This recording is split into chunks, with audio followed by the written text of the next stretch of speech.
Media Group.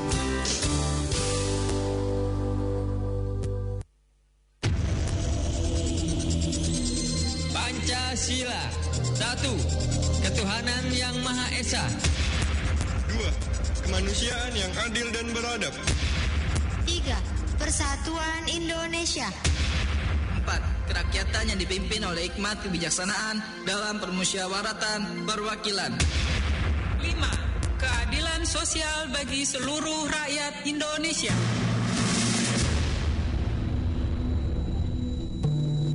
Pukul 14 waktu Indonesia Barat. Albi Celeste melangkah ke Amerika Utara dengan satu status mutlak mempertahankan gelar juara dunia. Masih di bawah nahkoda Lionel Scaloni, Argentina tampil superior di babak kualifikasi dengan organisasi permainan yang sangat cair dan mentalitas juara yang tak tergoyahkan. Turnamen ini menjadi panggung pembuktian bagi era transisi pasca generasi emas di mana kepemimpinan beralih ke pundak para pemain muda seperti Alexis McAllister dan Enzo Fernandez. Datang dengan lambang 3 bintang di dada, Argentina memiliki ambisi sakral untuk mengulang sejarah kejayaan edisi 1986 di tanah Meksiko dan menegaskan dominasi mereka di sepak bola modern. Demam Bola Dunia 2026. Ragam bahasa daerah.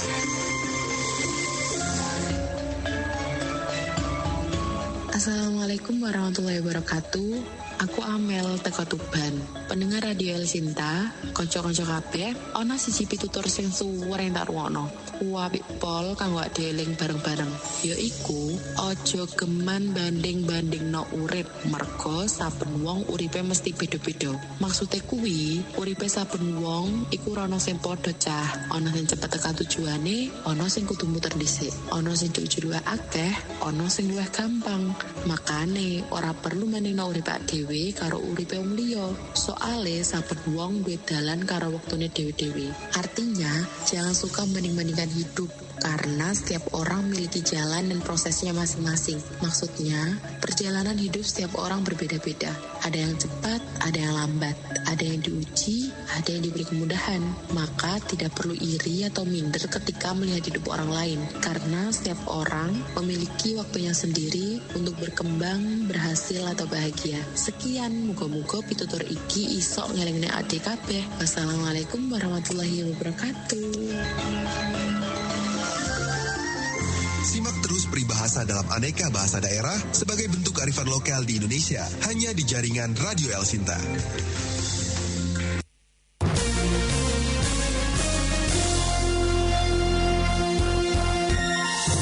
Wartawan El Sinta tidak menerima imbalan apapun dalam peliputan berita.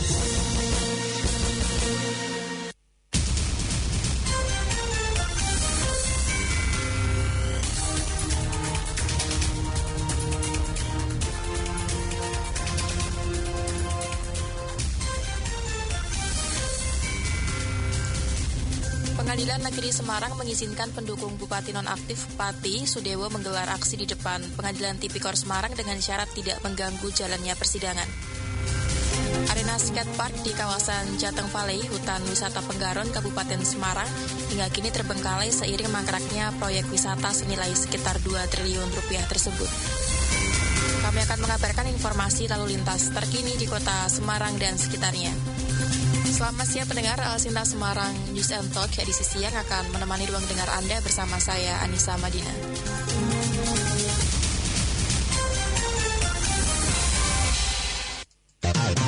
El Sinta Semarang News and Talk. El Sinta on the road. Pendengar, pukul 2 siang ya, lebih 4 menit. Kami akan coba kabarkan terkait dengan pantauan di Jalan Sultan Agung. Di Jalan Sultan Agung sendiri, tepatnya di depan Akpol, terpantau ramai lancar untuk siang hari ini. Dominasi roda 4 yang melintas ya. Sementara itu, dari Jalan Sultan Agung menuju ke arah Jalan Es Parman, ini juga terpantau ramai lancar, dominasi roda 2 dan juga roda 4, terutama di Bundaran Diponegoro. Kemudian untuk di Jalan Kaligarang, Ini terpantau ramai lancar, dominasi roda 2 yang melintas. Dari Jalan Kaligarang mengarah ke Jalan Dr. Sutomo, ini juga terpantau ramai lancar ya, terutama di depan Karyadi. Dan pendengar, kami akan coba memantau terkait dengan bagaimana pantauan lalu lintas terkini di Bawen Ambarawa, Kabupaten Semarang dan sekitarnya, bersama dengan Kapos Lantas Ambarawa Ibda Henry Dwi Bagus Prabowo SH. Traffic Info. Ibda Henry, bagaimana pantauan terkini terkait dengan lalu lintas di sekitaran Bawen, Ambarawa, Kabupaten Semarang dan sekitarnya? Selamat siang, Mbak. Dapat kita laporkan saat ini untuk arus di Bawen dan sekitarnya sekarang masih dalam kondisi kondusif. Setelah kemarin hari weekend Sabtu Minggu sempat padat, untuk saat ini mungkin hari-hari kerja tidak sebegitu padat seperti hari Sabtu Minggu. Baik, untuk di titik-titik wisata mungkin seperti di Eling Bening ataupun di depan wisata Museum Kereta Api ya, bagaimana kondisinya Ibda Henry? Mengingat ini juga weekend ya? Oh ya, betul. Memang saat ini memang libur sekolah masih berlangsung, tapi untuk di depan Museum Kereta Api pun saat ini sepi, tergolong sepi. Hanya saja yang di Taman Bunga Celosia maupun Dusun Semilir agak peningkatan, cuma tidak terlalu mengganggu arus. Baik, kalau di wilayah Bawen sendiri atau Ambarawa itu terkait dengan mungkin titik-titik padat ya dari siang hari hingga sore nanti atau malam nanti, kira-kira di mana saja Ibda Henry? Kalau titik yang perlu diwaspadai oleh pengguna jalan saat ini berada di pertigaan Taman Bawen ya, yaitu pertemuan antara Jogja, Solo dan dari Semarang.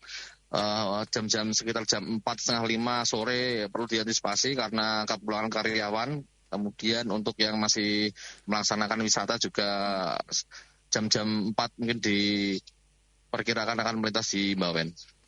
Kalau untuk di area depan Pasar Projo bagaimana? Atau di Jalan Jenderal Sudirman ya? Bagaimana kondisinya? Ya, betul.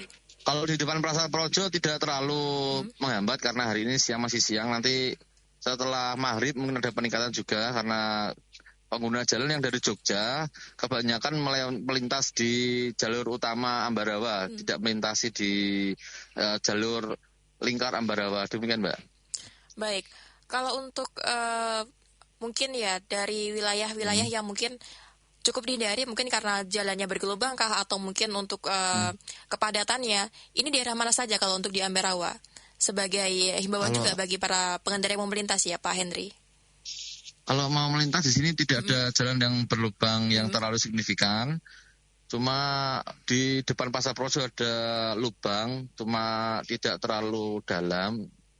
Tapi juga agak terasa ya Pak, udah lewati. Ya. Kemudian kalau yang di seputaran Bawen itu nanti Simpang 3 Bawen Pak yang harus diwaspadai untuk nanti sore. Baik. Untuk jalur alternatif Pak, mungkin ada himbauan? Kalau jalur alternatif silakan para pengguna bisa melintas di tol aja. Kalau mau ke Semarang, tol merupakan jalan yang paling cocok ya Mbak untuk menghindari arus Simpang 3 Bawen. Baik, untuk traffic light di Ambarawa sendiri bagaimana Pak Henry? Traffic light kemarin di exit tol sempat padam tapi sudah diperbaiki oleh Dinas Perhubungan. Untuk yang di Bintangan maupun yang di traffic light SPBU Ngampen juga normal, Mbak. Baik. Kalau untuk di Ambarawa karena mengingat ini masih libur sekolah, ada peningkatan volume lalu lintas tidak Pak yang mungkin keluar atau masuk dari Ambarawa sendiri? Kalau tadi pagi saya pantau normal karena memang banyak yang sudah masih bekerja ya untuk orang tuanya ya. Cuma kalau nanti sore paling wisata lokal juga masih banyak yang ke arah Celosia. Baik. Terakhir mungkin Ibda Henry sebagai closing statement juga, mungkin pesan atau himbauan ya bagi para pendengar yang mau melintas di sekitaran Bawen Ambarawa. Baik, kami berpesan dari Satlantas Polres Semarang, silakan saat berkendara, kalau memang sudah lelah atau capek silakan istirahat di SPBU atau di tempat rumah makan. Kemudian jangan lupa untuk selalu lihat rambu ya. Lihat rambu, apakah itu larangan atau himbauan, silakan diamati. Kemudian taati peraturan lalu lintas.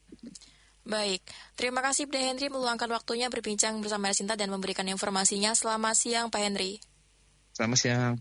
Pendengar, demikian terkait dengan situasi lalu lintas di Bawen Ambarawa Kabupaten Semarang bersama dengan Kapus Lantas Ambarawa Ibda Henry Dwi Bagus Prabowo S.A.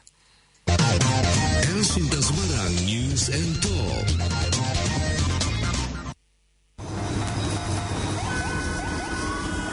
Berisik banget mobil di belakang. Kasih jalan aja, Ron. Iya, tapi gimana caranya? Jalannya lagi macet parah kayak gini. Bisa-bisa mobil kita nyerempet mobil orang. Lagian, itu juga bukan mobil ambulan atau damkar, kan? Mobil patwal kali, Ron. Lagi ngawal konvoy kayaknya. Bukan, dia cuma sendirian kok. Itu kayaknya mobil pribadi deh. Kelihatan dari nopolnya. Warna lampu strobonya aja salah. Masa warna strobonya merah? Itu kan buat mobil ambulan atau patwal TNI. Ih, emang boleh ya? Mobil pribadi pakai lampu strobo dan sirine? Aturannya sih nggak boleh, karena lampu strobo dan sirene itu hanya digunakan untuk mobil-mobil tertentu, bukan mobil pribadi. Bayangin aja kalau sebuah pengendara bisa seenaknya memakai strobo dan sirene, lalu minta didahulukan saat jalan macet begini, kayak mobil di belakang kita itu. Ya, lampu strobo dan sirine tidak boleh digunakan secara sembarangan karena dapat mengagetkan dan merusak konsentrasi pengendara lain sehingga bisa menimbulkan bahaya di jalan raya. Pasal 134 Undang-Undang Nomor 22 Tahun 2009 tentang Lalu Lintas dan Angkutan Jalan telah mengatur jenis kendaraan yang memperoleh prioritas atau hak utama untuk didahulukan dan diizinkan menggunakan lampu strobo dan sirine sesuai dengan urutan berikut. Pertama, kendaraan pemadam kebakaran yang sedang melaksanakan tugas. Kedua, ambulans yang mengangkut orang sakit. Ketiga, kendaraan untuk memberikan pertolongan pada kecelakaan lalu lintas. Keempat, kendaraan pimpinan lembaga negara Republik Indonesia. Kelima, kendaraan pimpinan dan pejabat negara asing serta lembaga internasional yang menjadi tamu negara. Keenam, iring-iringan pengantar jenazah. Dan ketujuh atau terakhir, konvoi dan atau kendaraan untuk kepentingan tertentu menurut pertimbangan petugas Kepolisian Negara Republik Indonesia. Tidak hanya itu, warna lampu strobo sesuai dengan Undang-Undang Lalu Lintas dan Angkutan Jalan Nomor 22 Tahun 2009 Pasal 59 Ayat 5 juga memiliki sejumlah arti atau isyarat. 1. Lampu isyarat berwarna biru dengan sirine digunakan oleh kendaraan bermotor aparat kepolisian Republik Indonesia. 2. Lampu isyarat berwarna merah dengan sirine digunakan oleh kendaraan pengawalan TNI, kendaraan pengangkut tahanan, mobil ambulans, pengantar jenazah, rescue, dan mobil PNI. 3. Lampu isyarat berwarna kuning tanpa sirine digunakan untuk kendaraan bermotor pihak patroli jalan tol, kendaraan untuk menderek, angkutan barang khusus, kendaraan yang digunakan untuk pengawasan sarana dan prasarana lalu lintas, hingga kendaraan yang digunakan untuk perawatan dan pembersihan fasilitas umum. Ron, kayaknya mobil yang pakai strobo itu bakal kena batunya deh. Tuh lihat, ada mobil Polantas dari arah depan mau puter balik. Nah, iya benar juga. Itu mobil polisi sudah nyalain lampu sen, mau puter balik ke belakang kita. Mobil di belakang juga matiin strobo dan sirenenya. Trungkat.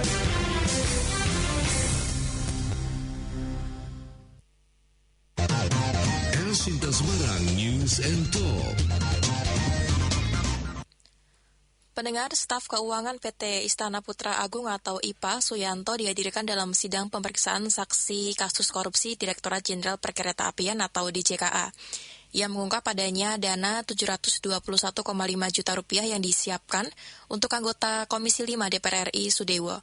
Hal itu disampaikan Suyanto saat menjadi saksi dalam sidang pemeriksaan saksi di Pengadilan Tipikor Semarang, Kecamatan Semarang Barat.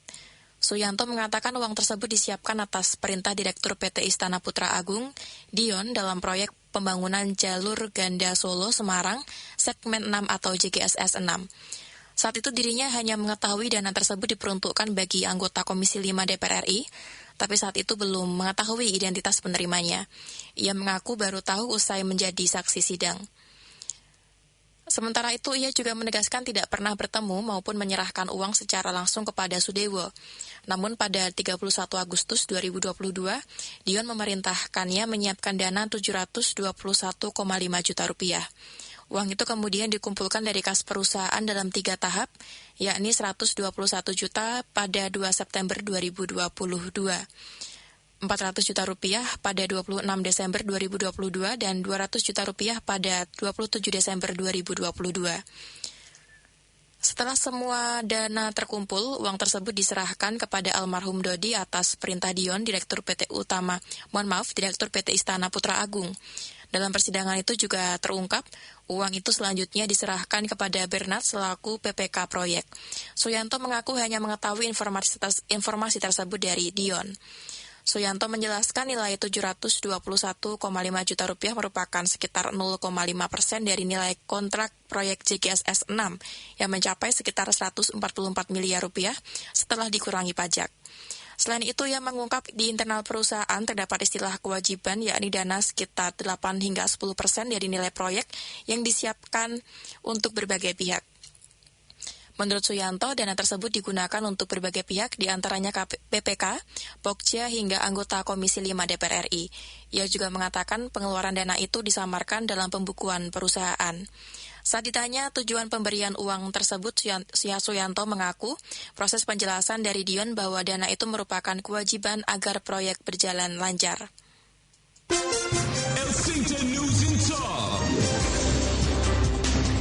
Badan Pengawas Obat dan Makanan atau BPOM susun standar mikroplastik dan nanoplastik pada pangan dan ditargetkan jadi acuan global. Hal tersebut disampaikan Kepala BPOM Taruna Ikrar dan laporannya bersama Awaludin Marifatullah.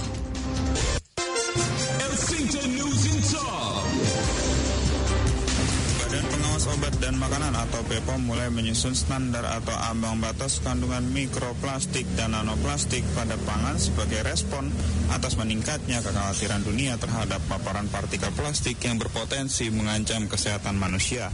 Kepala BPOM Taruna Ikrar mengatakan hingga saat ini belum ada standar internasional yang menetapkan batas aman kandungan mikroplastik maupun nanoplastik dalam pangan dan minuman.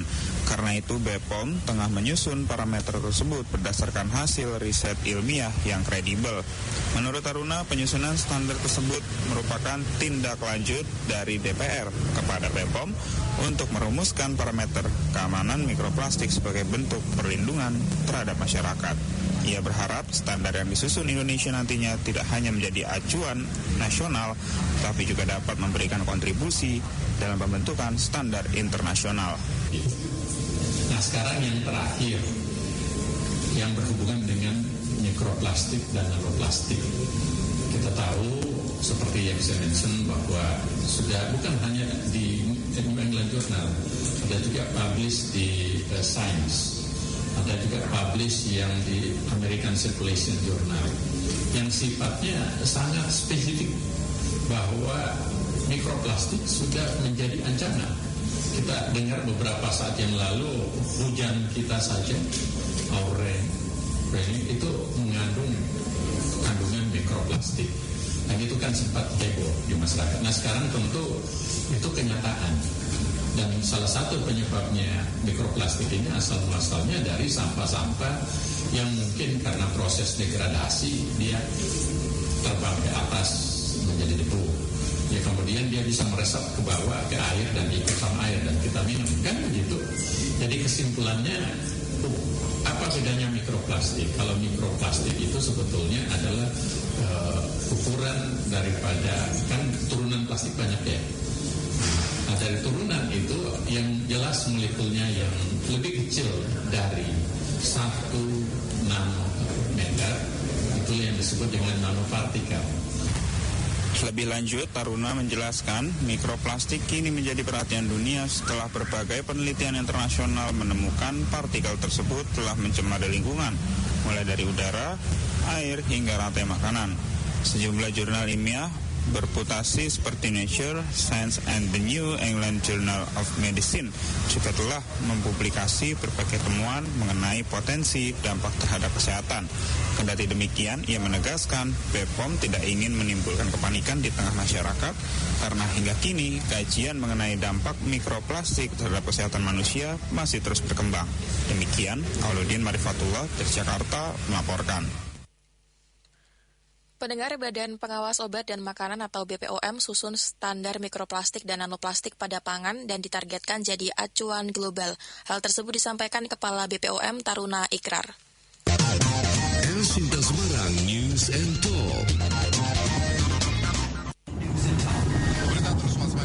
Ma, Papa mau ajak Nino cuci mobil besok, mumpung libur. Papa, mobil masih bersih begini kok udah mau dicuci lagi sih? Nggak apa, Ma. Biar Nino ada kegiatan. Daripada dia main HP terus di kamarnya. Mama setuju, tapi jangan cuci mobil, Pak. Karena mobilnya belum kotor banget. Lagi pula kan kita harus hemat air loh. Mama takut saat musim kemarau nanti, sumur air kita tuh mengalami kekeringan lagi. Kemarau tahun kemarin kan sumur pompa kita nggak keluar air. Iya, betul juga ya, Ma.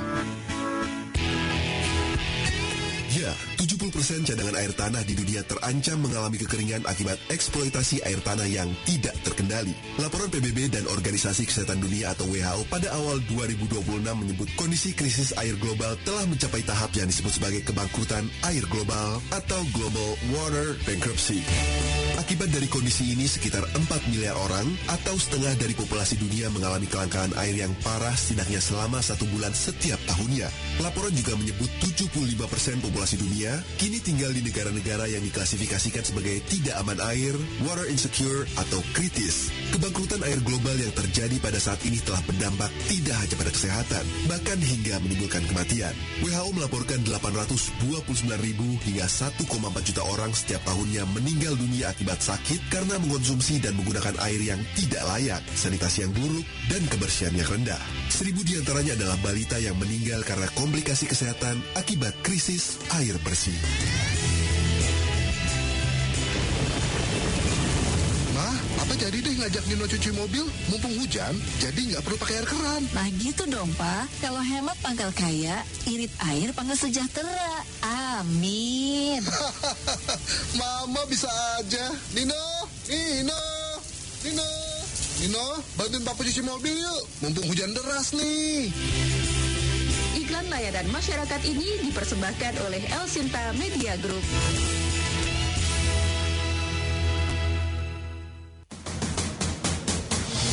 Jadilah saksi perebutan tahta tertinggi dalam kompetisi sepak bola dunia paling bergengsi.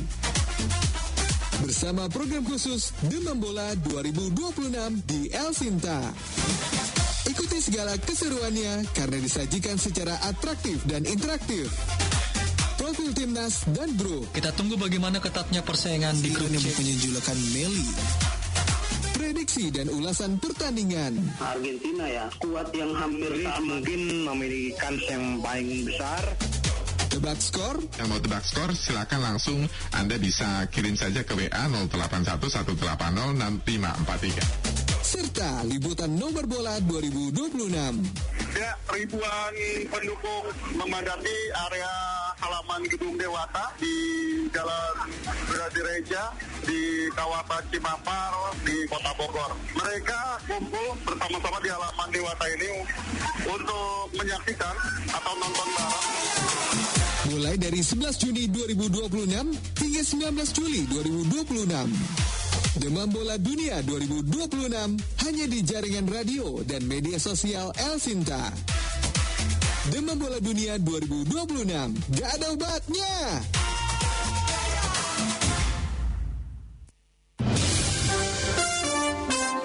El Sinta News and Talk. Sidang lanjutan perkara dugaan korupsi yang menjerat Bupati Nonaktif Pati Sudewo kembali digelar di Pengadilan Tindak Pidana Korupsi atau Tipikor Semarang dengan agenda pemeriksaan saksi. Persidangan berlangsung di tengah pengamanan ketat kepolisian, menyusul adanya potensi mobilisasi massa pendukung di sekitar area pengadilan. Pihak pengadilan tetap memberikan ruang bagi penyampaian aspirasi publik, namun dengan sejumlah pembatasan ketat seperti larangan penggunaan pengeras suara yang mengganggu jalannya persidangan, serta aturan agar aksi tidak menghambat perkara lain yang juga disidangkan di lokasi yang sama. Situasi ini kembali memunculkan perhatian publik, mengingat pada sidang sebelumnya sempat terjadi ketegangan hingga berujung kericuhan di area pengadilan. Di sisi lain, perkara yang disidangkan juga menyangkut dugaan suap gratifikasi hingga pemerasan dengan nilai miliaran rupiah, yang membuat atensi masyarakat terhadap jalannya persidangan semakin tinggi. Lalu bagaimana hukum memandang pengaturan aksi massa di sekitar pengadilan dalam dalam kasus-kasus berprofil tinggi seperti ini? Kami akan berbincang bersama hukum pidana sekaligus dosen Fakultas Hukum Undip, Biasa Carumna Iskat Trendra. El Sinta News and Talk. Pak Gaza, hari ini juga sedang digelar sidang lanjutan ya terkait dengan Bupati nonaktif Sadewo, dan kemarin tanggal 29 Juni juga sudah sidang, tapi kemudian eksepsi yang diajukan oleh Bupati Pati Sudewo kemudian ditolak dan kemudian memunculkan kericuhan di masa sendiri nih. Kemarin juga sempat ramai ya. Melihat terkait dengan hal ini bagaimana Pak Gaza? Baik, terima kasih. Memastikan terlebih dahulu suara saya terdengar jelas? Terdengar, iya silakan Pak. Baik, terkait hal tersebut pertama yang perlu saya sampaikan dengan menjunjung tinggi asas praduga tidak bersalah dan menghormati proses yang sedang berlangsung, saya hendak mengatakan bahwa dengan ditolaknya eksepsi melalui suatu putusan sela, maka sebenarnya persidangan sudah memasuki babak selanjutnya, yakni adalah babak pembuktian. Jadi kalau tadi dikatakan agenda selanjutnya adalah pemeriksaan saksi, itu dalam perkara pidana itu biasa. Jadi terkhusus tipikor bahwa kalau memang eksepsinya itu ditolak, hal-hal yang berkenaan dengan formalitas suatu perkara itu ditolak, maka akan masuk pada pokok perkaranya. Singkatnya, apakah korupsi atau tidak korupsi? Singkatnya seperti itu. Dan dimulai dari tadi pemeriksaan saksi. Jadi berkenaan dengan hal tersebut, maka itu adalah sesuatu yang merupakan sesuatu yang lumrah dalam tata urut persidangan, dan memang sekali lagi dimulai dari pemeriksaan saksi untuk tahap pembuktiannya. Demikian. Baik, dan untuk hari ini kan dalam perkara dugaan korupsi ya, apakah keterangan dari seorang saksi ya, karena kan hari ini kan menghadirkan staf keuangan ya Pak Gaza ya, dari PT Istana Putra Agung atau IPA, Pak Suyanto dihadirkan juga dalam sidang pemeriksaan saksi kasus korupsi Direktorat Jenderal Perkeretaapian atau DJKA, yang beliau juga mengungkap adanya dana 721,5 juta rupiah nih yang disiapkan untuk anggota Komisi 5 DPR RI. Namun dari saksi sendiri juga tidak mengetahui ya kemana aliran dana tersebut karena hanya diminta saja. Nah, apakah kemudian keterangan dari saksi seperti staf keuangan perusahaan yang kemudian tidak menyerahkan uang secara langsung kepada terdakwa ini tetap memiliki nilai pembuktian yang kuat Pak dalam pengadilan? Baik, terima kasih. Berkenaan dengan keterangan saksi yang perlu saya kemukakan, agenda pembuktian pertama itu dimulai dari saksi yang diajukan oleh penuntut umum. Boleh dalam konteks teori disebut sebagai saksi acharge. Dia jadi memang saksi yang memberatkan. Oleh karenanya keterangan yang akan diberikan sedikit banyak akan memberatkan terdakwa. Berkenaan dengan apakah isi dari keterangan saksi itu memberatkan atau tidak memberatkan, berkekuatan hukum atau tidak berkekuatan hukum, itu dikembalikan pada hakim yang memeriksa perkara. Yang mau saya katakan, dalam perkara pidana itu tidak ada pakem yang tegas bahwa kalau keterangan saksi dari ini bagaimana kekuatannya, ini dibandingkan dengan keterangan saksi yang ini bagaimana kekuatannya. Tidak ada pakem yang jelas. Karena apa? Dalam perkara pidana itu dikenal suatu istilah yang disebut sebagai vrije bewijs. Apa itu? Bukti bebas. Jadi para pihak akan saling berunjuk bukti, berusaha membuktikan tanpa adanya suatu pakem yang bahwa kami pasti buktinya lebih kuat dibanding yang lain. No. Itu semua dikembalikan kepada hakim. Hakimlah yang akan menilai keterangan saksi yang ini apakah akan diterima sebagai fakta persidangan yang terungkap ataukah nanti akan ada pada gilirannya. Penasihat hukum juga pasti akan menghadirkan saksi yang tadi ada acharge yang memberatkan dan juga ada saksi yang meringankan. Tegasnya mau saya katakan keterangan saksi yang akan memberikan keterangan pada hari ini apakah kekuatan pembuktiannya bagaimana, satu dikembalikan pada hakim. Dan perlu dicatat yang namanya keterangan saksi itu apa sih rasio syendinya atau dasar pengetahuannya, itu adalah berkenaan dengan apa yang ia lihat, ia dengar atau dia alami. Meski terbuka juga ada di luar ketiga hal tersebut jika dimungkinkan. Demikian. Baik, ini ada juga komentar ya langsung dari Pak Bambang dari Semarang mengatakan seperti ini Pak Gaza. Izin bertanya Pak narasumber, lantas kalau dari saksi mengaku mengetahui nama penerima uang justru setelah proses penyidikan dan persidangan berlangsung, apakah kondisi seperti ini tetap tidak mempengaruhi bobot atau kredibilitas kesaksiannya ya? Silakan Pak Gaza. Baik, terima kasih atas pertanyaannya. Berkenaan dengan hal tersebut itu sekali lagi dengan berpegang bahwa dalam perkara pidana itu dikenal suatu istilah yang namanya bukti bebas. atau vrije bewijs dalam bahasa Belanda itu, maka keterangan saksi itu yang akan menilai bobotnya adalah hakim yang memeriksa perkara akuo. Dan berkenaan dengan sumber pengetahuannya itu diketahui kapan segala macam, itu tidak menjadi persoalan. Karena yang memiliki nilai adalah suatu keterangan saksi yang disampaikan di depan persidangan. Nah, di persidangan itu kan akan dikonfrontasi. Itu mendapat pengetahuannya dari mana, kapan, dan pada saat apa. Dan terlebih, keterangan yang diberikan itu sedapat mungkin harus steril.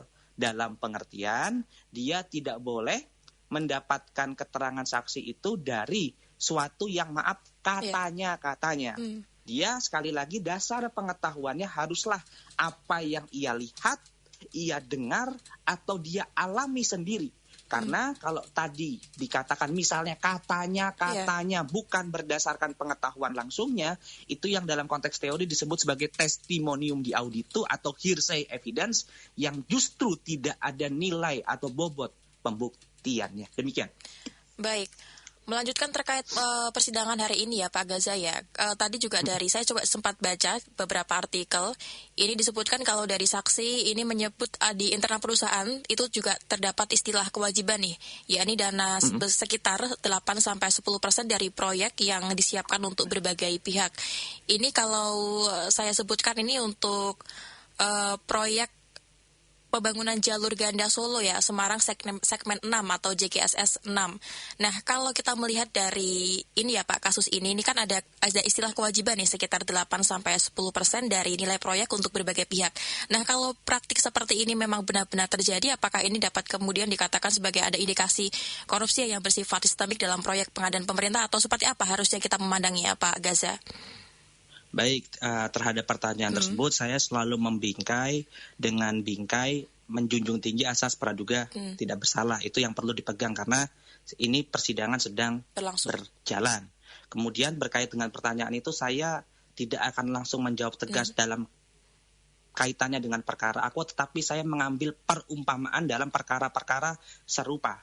Jadi dalam perkara-perkara serupa itu, dengan adanya bahasa tanda petik kewajiban berapa persen harus kepada pihak-pihak tertentu, disitulah biasanya yang dalam konteks teori disebut sebagai political kickbacks. Kickbacks itu kan apa? Cipratan. Jadi istilahnya bentuk korupsi politik yang berupa political kickbacks itu biasanya memang dalam tanda petik ada cipratan-cipratan, ada kickbacks tertentu yang akan diterima pada berbagai pihak tertentu pula, dan biasanya dalam perkara-perkara korupsi yang banyak ditangani baik oleh Kejaksaan maupun KPK itu biasanya akan diusut. Jadi sekali lagi tanpa langsung masuk pada perkara yang ditanyakan, tetapi pola seperti itu lumrah terjadi dalam tindak pidana korupsi. Demikian. Baik, pertanyaan dari Pak Roy dari Semarang seperti ini Pak Gaza. Saya juga sangat mengikuti ya terkait dengan perkembangan kasus ini. Dana tersebut disebutkan disamarkan dalam pembukuan perusahaan sebagai biaya lain. Nah, dari sudut pandang hukum pidana nih, apakah penyamaran pencatatan keuangan ini justru bisa memperkuat ya dugaan adanya niat jahat atau mens rea? Kemudian ada dari Bu Vivi dari Kendal seperti ini, Pak Gaza. Ini kan uang diduga mengalir ya melalui beberapa pihak sebelum sampai kepada penerima. Jadi seberapa penting sih kemudian dari jaksa membuktikan rantai aliran uang tersebut secara utuh agar dakwaan tidak mudah dipatahkan? Mohon pencerahannya Pak narasumber. Silakan Baik, Pak. Baik, terhadap pertanyaan tersebut ada dua pertanyaan. Suara saya masih terdengar jelas? Iya, terdengar, silakan. Oke, terhadap dua pertanyaan tersebut saya akan menjawab pertanyaan yang pertama terlebih dahulu. Bagaimana kalau tadi ada, sekali lagi saya mencoba bicara perkara korupsi secara umum yang meskipun dalam beberapa titik ada kesamaan dengan perkara akuo. Bagaimana jika dalam penganggaran itu ada modus berupa disamarkan dengan embel-embel, mohon maaf, biaya lainnya dan seterusnya. Apakah itu dapat memenuhi unsur? Perlu dipahami Bapak Ibu pendengar Radio El Sinta Semarang bahwa yang namanya pasal tindak pidana korupsi baik dalam Undang-Undang Tindak Pidana Korupsi maupun dalam sekarang KUHP nasional itu dia ada dua unsur yang amat sangat krusial harus dibuktikan. Pertama, kalau kita bicara pasal 2 ayat 1 yang sekarang menjadi pasal 603 KUHP nasional, itu frasanya adalah atau unsurnya adalah melawan hukum. Melawan hukum ini adalah suatu unsur yang memang sengaja dibuat umum. Maksudnya apa? Maksudnya adalah untuk bisa mengcover, menjerat berbagai macam modus. In kasus salah satunya adalah tadi, menyamarkan penggunaan anggaran yang tidak sebagaimana mestinya. Tadi diberikan kemasan bahwa ini penggunaan anggaran untuk dana lainnya dan seterusnya, itu adalah bentuk penyamaran yang bisa di-cover dalam frasa melawan hukum. Selain itu, pasal tindak pidana korupsi lainnya itu juga ada bentuk melawan hukum yang lebih spesifik, yakni yang hanya dapat dilakukan dalam beberapa kasus itu ada yang mengatakan hanya dapat dilakukan oleh penyelenggara negara, meskipun sebenarnya tidak. Itu berkenaan dengan frasa apa? Tanpa wewenang. Jadi tatkala penggunaan anggaran itu dilakukan tanpa wewenang, maka itu pun bisa dijerat sebagai tindak pidana korupsi yang mengakibatkan kerugian keuangan negara. Artinya apa? Berbagai modus tersebut sebenarnya sudah tercover oleh peraturan perundang-undangan yang ada di Indonesia. Itu untuk pertanyaan berkenaan dengan apakah itu modusnya menunjukkan mens rea atau tidak. Mens rea ini adalah sesuatu yang ada dalam hati. Membuktikan sesuatu yang dalam hati ini kan sulit ya. Kita kan bukan pencenayang, bukan penerawang gitu. Oleh karenanya niat jahat itu hanya dapat dibuktikan dari perbuatan nyata. Ini yang dalam konteks teori disebut sebagai kesengajaan yang diobjektifkan. Karena sekali lagi hal tersebut adalah sesuatu yang hanya bisa dinilai dari perbuatan nyata. Itu berkenaan dengan mens rea. Perbuatan nyatanya apa? Tidak lain tidak bukan adalah melawan hukumnya tadi. Itu untuk pertanyaan yang pertama.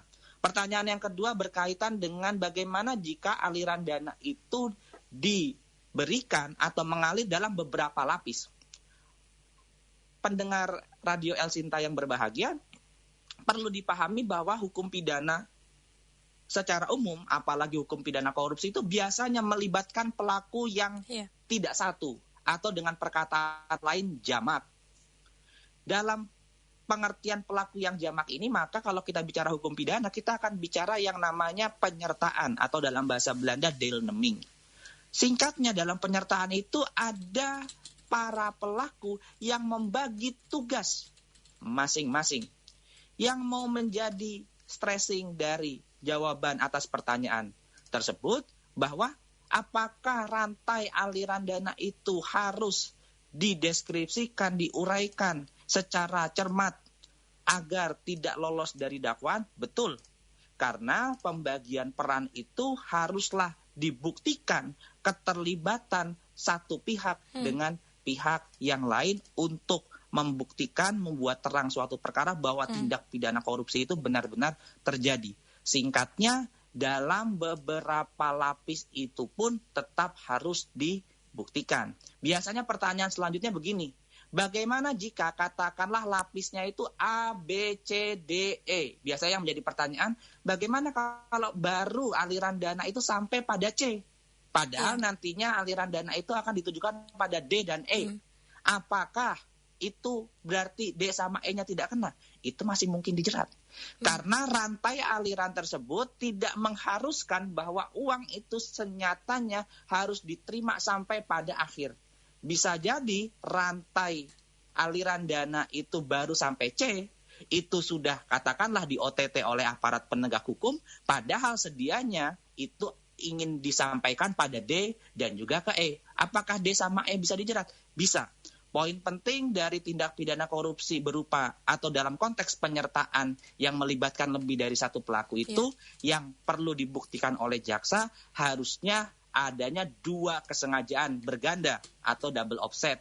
Yang pertama adalah adanya meeting of mind dan adanya kerjasama yang nyata. Demikian.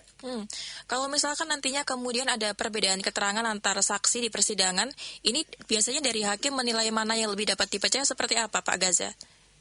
Bagus, ini pertanyaan bagus sekali.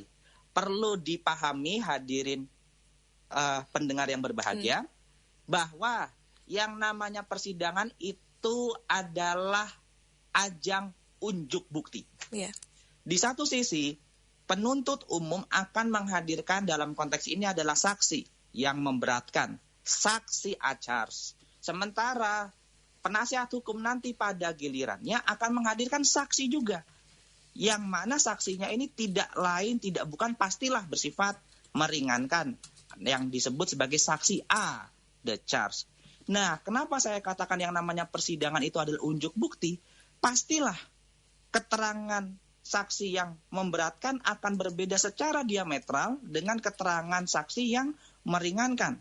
Dalam konteks ini, maka hakim secara imparsial akan menelaah mana keterangan saksi yang akan dipilih sebagai suatu fakta yang terungkap di persidangan.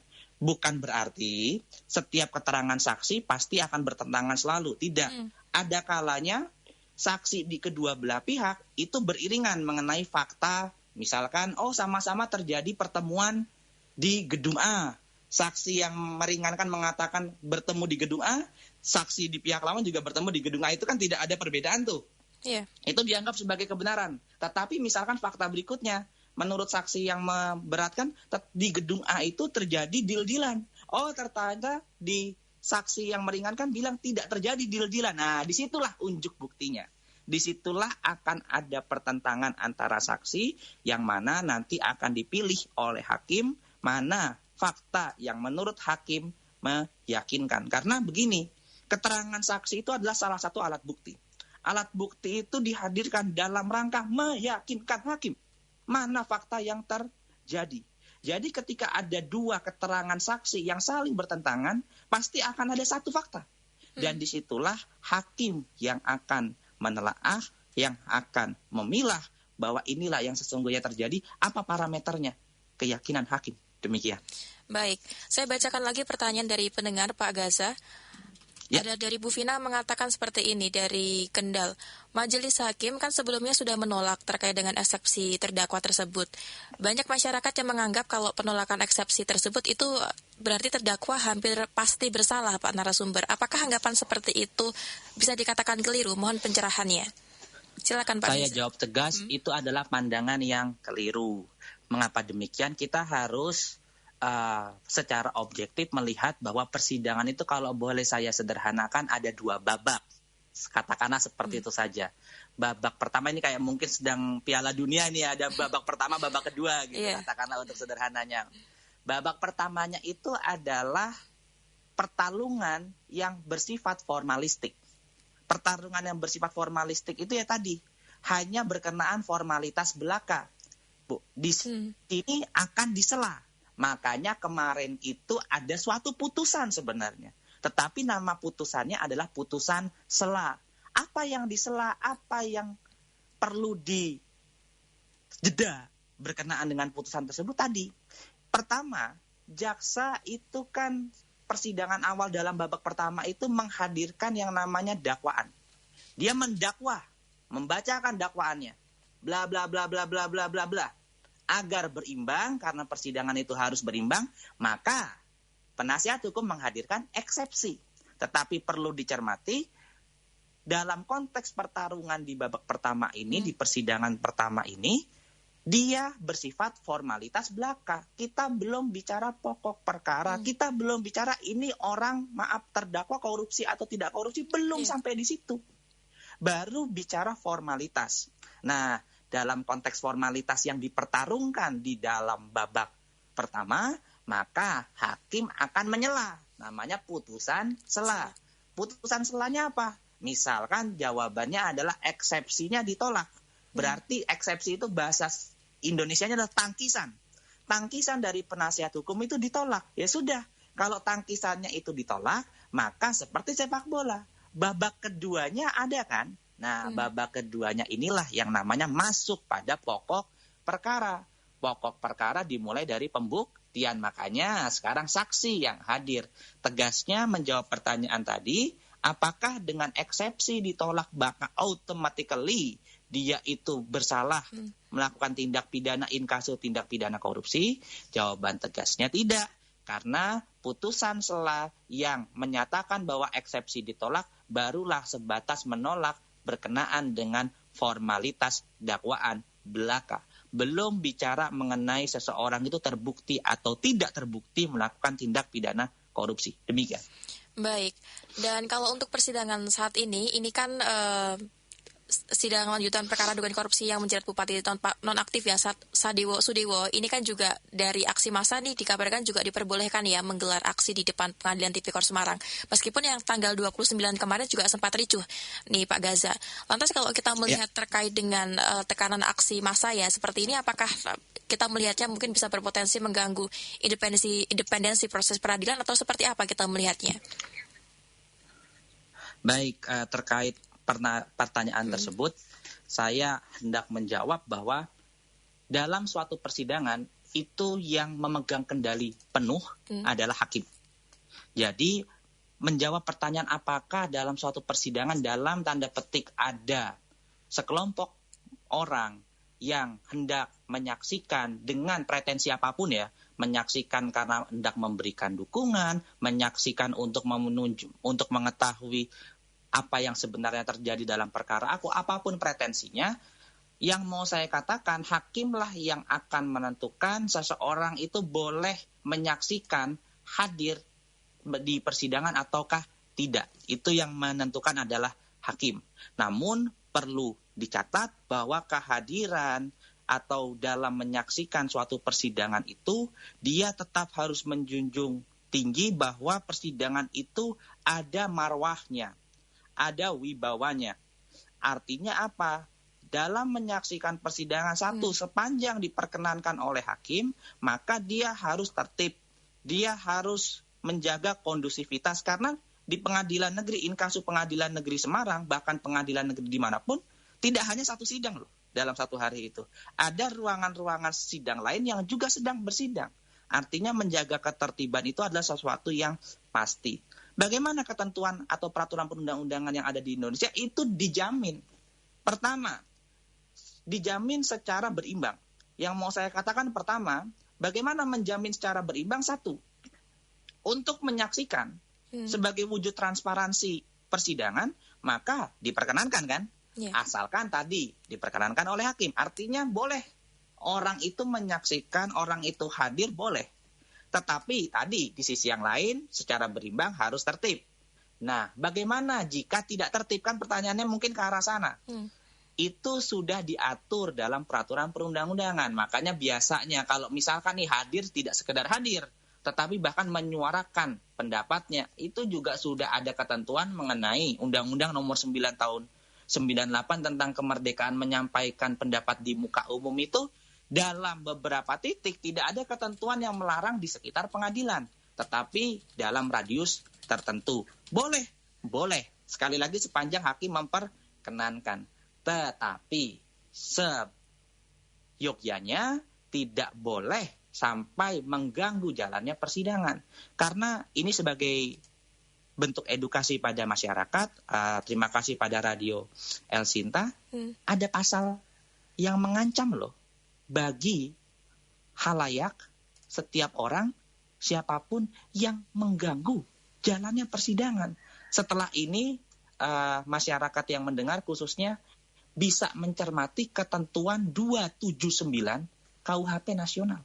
Itu silahkan bisa dibaca KUHP-nya, pasal 279 itu ada ketentuan yang mengatakan bahwa bagi setiap orang yang pada intinya mengganggu jalannya persidangan akan ada ancaman pidana yang menanti.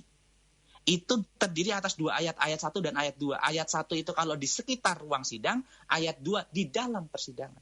Itu ada ancaman pidananya. Ya meski saya mengatakan itu ancaman pidananya tidak begitu berat, tetapi yang mau saya katakan sebenarnya dalam rangka menjaga marwah persidangan, hal tersebut tidak boleh dilakukan. Boleh hadir, boleh menyaksikan apapun pretensinya sepanjang diizinkan hakim.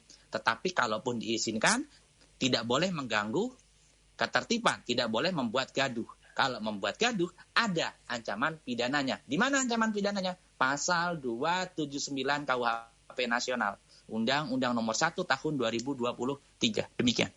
Baik, Pak Gaza, kalau kita melanjutkan perbincangan kita terkait dengan kasus korupsi ya, kan sebelumnya juga ramai juga nih terkait dengan kasus korupsi, misalkan seperti korupsi kasus pengadaan barang dan jasa ya. Kalau Pak Gaza juga mengingat terkait dengan kasusnya OTT Bupati Pekalongan, kemudian juga Bupati Pati ini kan kita masyarakat kan juga bertanya-tanya nih, sebenarnya pengawasan terkait dengan pengadaan suatu proyek, pengadaan barang dan jasa di pemerintah sendiri ini bagaimana sih kemudian pengawasannya? Kenapa kemudian masih punya celah? Bahkan ada dugaan aliran dana ke A, ke B, ke C, seperti ini bagaimana? Bagaimana sih seharusnya ini pemerintah memastikan kerja-kerja tiap pemerintah daerah di bawahnya ini untuk memastikan hal serupa tidak berulang? Silakan Pak. Baik, terima kasih atas pertanyaannya. Ini ada dua pertanyaan yang seolah-olah sebenarnya ini pertanyaannya berbeda, tetapi seolah-olah masyarakat menganggapnya pola yang sama. Perlu saya kemukakan lagi-lagi dengan menjunjung tinggi asas praduga tidak bersalah dan menghormati proses yang sedang berjalan. Kalau tadi ditanyakan korupsi di sektor PBJ atau pengadaan barang dan jasa, itu apakah ada pasal tindak pidana korupsinya? Pertanyaan pertama kan itu pasti. Itu ada pasalnya, spesifik dalam Undang-Undang Tindak Pidana Korupsi kita. Artinya ancaman pidananya ada. Itu ada di pasal 12I Undang-Undang Tipikor kita. Undang-Undang Pemberantasan Tindak Pidana Korupsi kita itu ada ketentuannya. Dan kalau tadi disebut salah satu perkara yang menjerat bupati di daerah lain, itu bahkan KPK sendiri mengatakan bahwa untuk perkara yang tadi disebut dengan menjunjung tinggi asas praduga tidak bersalah, itu diterapkan pasal yang langka dalam tanda petik. 12I itu adalah pasal yang langka. Kenapa pasal yang langka? 12I ini adalah pasal tindak pidana korupsi yang berkenaan dengan benturan kepentingan dalam pengadaan barang dan jasa. Tetapi pasal ini kenapa langka? Kenapa hampir sulit untuk diterapkan?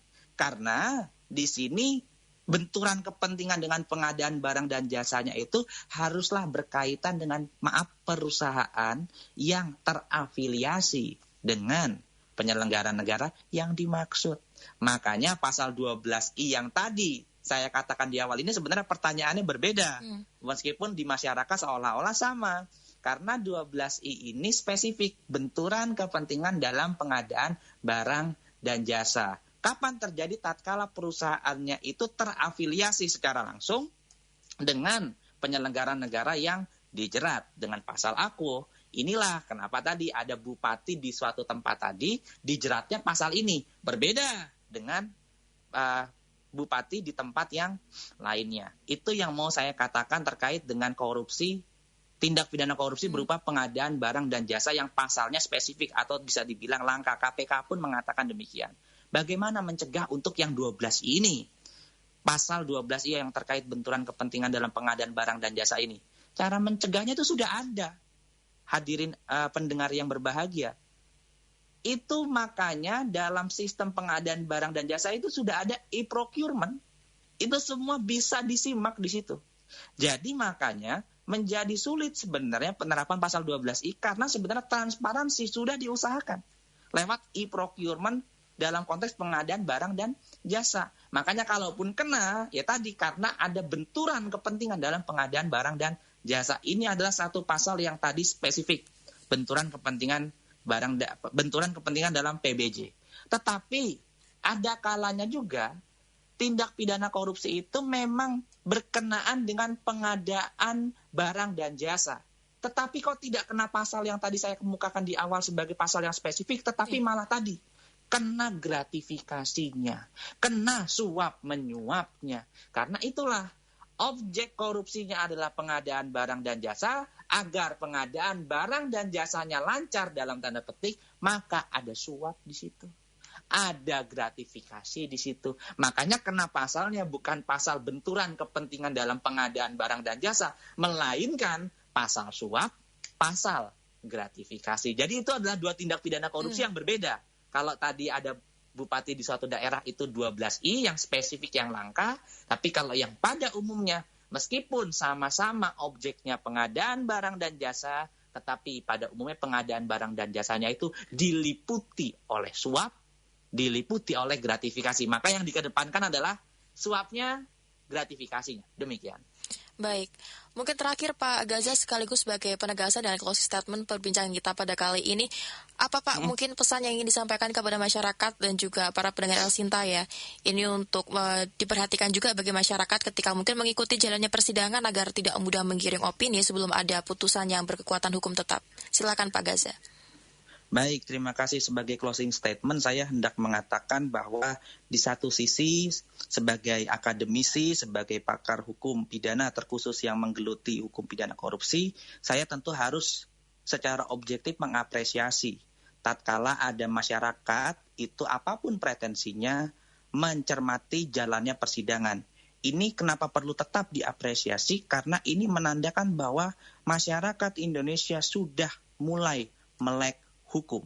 Dia sudah hendak mengetahui bahwa apa sih yang terjadi di daerah saya, khususnya ada kasus korupsi, saya ingin tahu apa yang terjadi, apakah mungkin dengan pretensi awal yang ada dengan jalannya sidang sebagai bentuk transparansi pengadilan, oh ternyata memang bersalah ya, oh ternyata memang tidak bersalah ya. Itu sebenarnya bentuk edukasi, bentuk bagaimana masyarakat juga mencari pengetahuan, mencari kejelasan, ya tidak lain tidak bukan dari persidangan yang berjalan. Itu titik apresiasi dari saya tetap bagaimanapun juga. Tetapi di sisi yang lain yang perlu hati-hati, ingat bahwa betul kemerdekaan untuk menyampaikan pendapat dijamin. Bahkan tadi pengadilan hakimnya memperbolehkan. Tetapi ini bukan kemerdekaan yang sekali merdeka benar, tetapi kemerdekaan menyampaikan pendapat yang ada batasannya. Tadi sudah saya kemukakan bahwa ada loh pasal yang mengancam bagi siapapun yang menyebabkan kegaduhan baik di dekat ruang sidang maupun di dalam sidang pengadilan. Itu ada ancaman pidananya. Ini bukan untuk menakut-nakuti semata, tetapi untuk memberikan pesan bahwa masyarakat juga harus paham bahwa pengadilan itu adalah ruang yang ada marwahnya, ruang mencari keadilan, dan itu juga harus dijunjung tinggi bahwa di situ tidak boleh membuat gaduh, karena sekali lagi pengadilan adalah satu-satunya tempat untuk mencari keadilan yang harus dijunjung tinggi marwahnya. Demikian. Baik, terima kasih Pak Gaza ya telah meluangkan waktunya berbincang bersama El Sinta. Pak, boleh ya kita sambung lagi perbincangannya kapan-kapan dengan El Sinta, Pak Gaza? Siap, dengan senang hati. Selamat siang. Baik, selamat siang Pak Gaza. Pendengar, demikian perbincangan kami bersama pakar hukum pidana sekaligus dosen Fakultas Hukum Undip, Gaza Carumna Iskatrenda. El Sinta Semarang News and Talk. 48 tim nasional dari 5 benua berjuang meraih poin tertinggi hingga peluit terakhir berbunyi. Membuat hitung-hitungan di atas kertas tak selalu sama dengan hasil akhir di atas lapangan.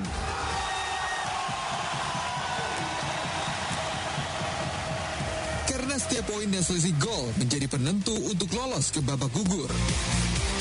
Cermati drama dan dinamika di setiap laga pada pesta sepak bola terbesar dunia.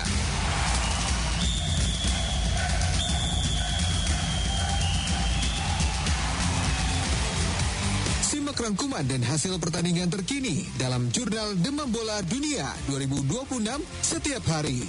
Piala Dunia 2026 resmi dibuka dengan megah dan spektakuler pada Kamis 11 Juni 2026. Meksiko sukses mengajar Afrika Selatan 2-0 dalam laga pertama grup A Piala Dunia. Timnas Korea Selatan comeback atas timnas Ceko di laga pertama fase grup Piala Dunia 2026. Daegu Warriors pun berhasil mengemas 3 poin.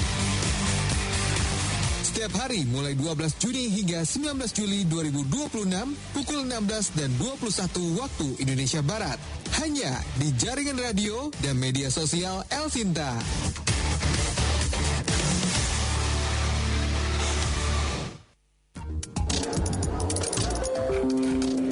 Gas, tiap buka situs tuh pasti muncul tulisan allow cookies. Kamu biasanya klik aja ya?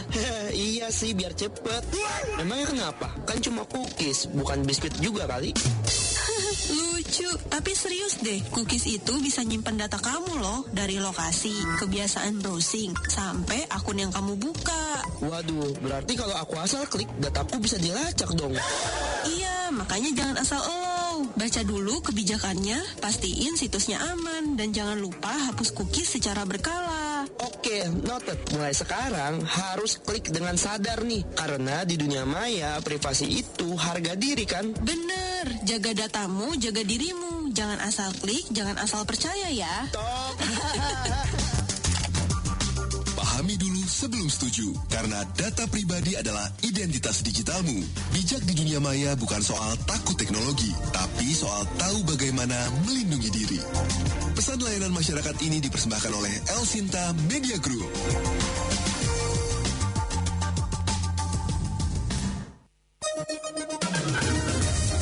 You're listening to El Shinta News and Talk.